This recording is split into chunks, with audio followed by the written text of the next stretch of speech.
Alors bonjour à tous.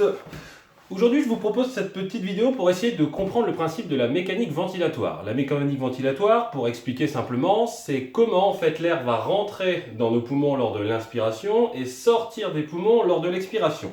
Donc on va essayer de comprendre quels sont les mécanismes musculaires et au niveau du squelette qui se mettent en jeu dans ce phénomène de mécanique ventilatoire, ce qui vous permettra de répondre à la première question du travail que je vous ai envoyé et que vous devez me rendre. Donc déjà, petit rappel sur l'appareil respiratoire. Donc, dans l'appareil respiratoire, on a ce qu'on appelle les voies aériennes supérieures. Vous avez ici les conduits qui rentrent par le nez et par la bouche pour conduire jusqu'à la trachée. La trachée se divise en deux pour former les bronches, qui elles-mêmes se divisent pour rentrer dans ces espèces de sacs qu'on appelle donc les poumons. Donc, ce qui va nous intéresser, c'est de comprendre comment l'air va rentrer lors de l'inspiration et comment l'air va sortir lors de l'expiration. Un petit rappel aussi sur ce qu'on appelle la cage thoracique. La cage thoracique, en fait, c'est l'ensemble des os et des muscles qui vont représenter le volume qui contient donc les poumons. La cage thoracique, elle est donc fermée par, ici, l'assemblage des côtes. Et en dessous, vous avez un muscle ici qui s'appelle le diaphragme. Et ce muscle, on va voir justement comment est-ce qu'il va fonctionner dans le mécanisme de respiration. Ce qu'il faut savoir aussi, c'est qu'entre chaque côte, ici, vous avez à chaque fois entre les côtes des muscles qui s'appellent les muscles intercostaux. Donc le diaphragme, c'est un muscle un peu particulier et on va réaliser une petite modélisation. La modélisation, la voici. Ça va représenter la cage thoracique. Donc là, vous avez la bouteille qui représente les côtes. Ici, vous avez le sac plastique qui représente le diaphragme. Et vous avez à l'intérieur, ici, donc le ballon qui représente la trachée. Et ici, donc, les poumons. Donc, j'ai pas pu faire ici deux poumons, forcément, avec l'équipement qu'on a. Mais donc, on comprendra que ça représente les poumons.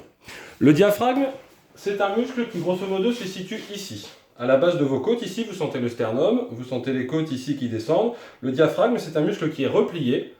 Quand il est relâché, il est en position remontée. Et quand il va se contracter, il va redescendre.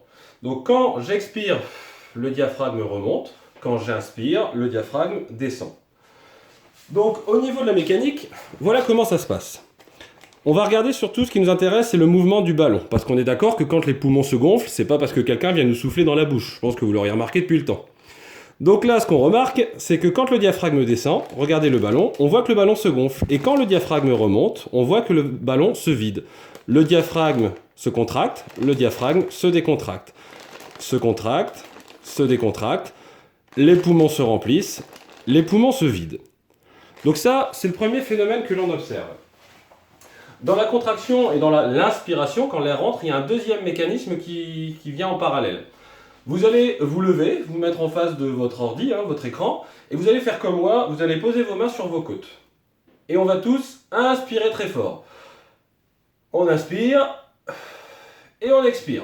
On peut recommencer, et on expire. Vous remarquez que lors de l'inspiration, vos côtes ici se soulèvent. Et lors de l'expiration, les côtes redescendent. Donc si on conjugue bien les deux mécanismes, vous avez à l'inspiration les côtes qui se lèvent et le diaphragme qui descend.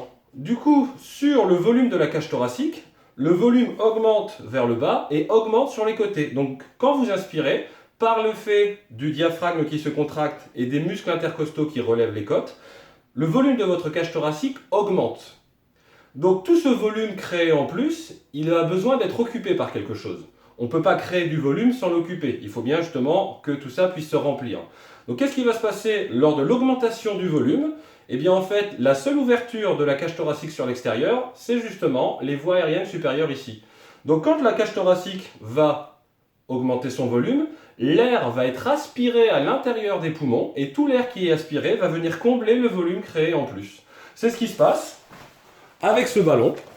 Quand je tire le diaphragme vers le bas, le volume de la cage thoracique augmente et le ballon se gonfle parce que l'air est aspiré ici par le haut. Et quand à l'inverse le diaphragme remonte, il chasse l'air qui est dans le ballon et l'air ressort ici par l'ouverture. C'est ce qui se passe dans votre appareil respiratoire.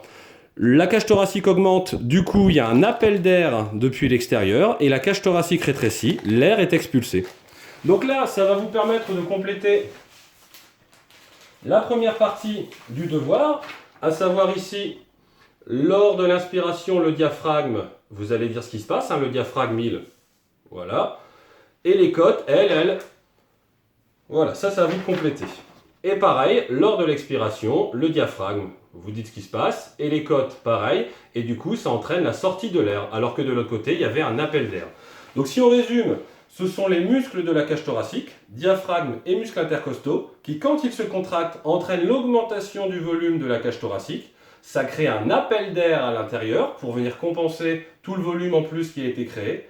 Et à l'inverse, quand vous expirez, les intercostaux se relâchent, le diaphragme remonte, ce qui fait que le volume de la cage thoracique rétrécit et l'air en trop est expulsé pour venir justement diminuer le volume de la cage thoracique. Voilà, vous pouvez donc maintenant répondre à la première partie de l'activité que je vous ai envoyée. Et pour la deuxième partie de l'activité, ça sera à partir des documents qui sont fournis.